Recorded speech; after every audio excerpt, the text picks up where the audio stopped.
पाटन लोकसभा बैठक पर भारतीय जनता पार्टी को मजबूत टक्कर देने वाले कांग्रेस के चंदनजी ठाकुर ने आभार दर्शन का कार्यक्रम आयोजित किया, जिसमें कांग्रेस के पूर्व अध्यक्ष जगदीश ठाकुर मौजूद रहे।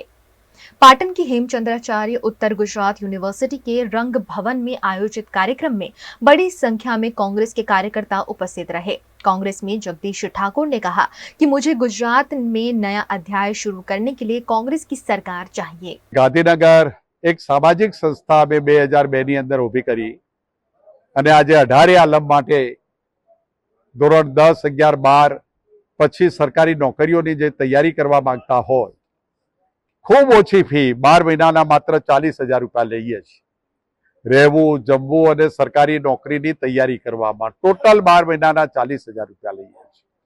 કોઈ ગરીબ પરિવાર હોય, જેના માતા પિતા ના હોય, જેને કોઈ ઓથ ના હોય, જેનું કોઈ કુટુંબ ના હોય, એ કોઈ પણ સમાજનો હોય, નાના સમાજનો હોય કે મોટા સમાજનો હોય, માતા પિતા વિહોણા જે બાળકો હોય, આખા ગુજરાતમાં એ 5 કે 7 વર્ષના હોય, એ બાળકોની વિગતો અમને આપો।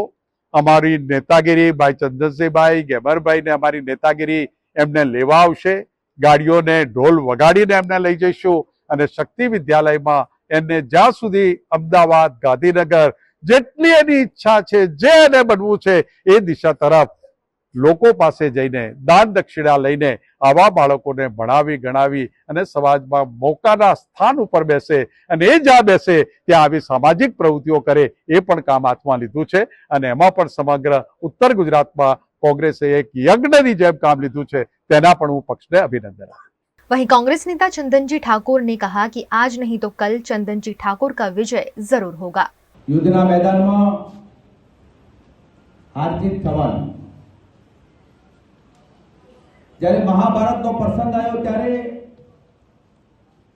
5 પાંડવો હતા અને 100 કૌરવો હતા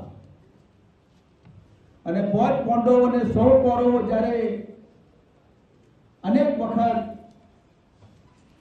શ્રી કૃષ્ણ ભગવાન શાંતિનો સંદેશો લઈને દુર્યોધન જોડે ગયા કે ભાઈ આવા પ્રકારનો તમે વ્યવહાર ના કરશો, આવા પ્રકારનો વ્યવહાર ના કરશો, છતાં અહમી જે દુર્યોધને કૃષ્ણની વાત ના માની અને મહાભારતનું યુદ્ધ કર્યું અને એ દિવસે 5 પાંડવો એમ કહ્યું હોત કે આ 100ની સેના છે ને 5ની સેના છે, આપણે 5 હારી જઈશું તો યુદ્ધના મેદાનમાં ના જવાય, તો આજે આ લોકો પૂજાયા ના હોય।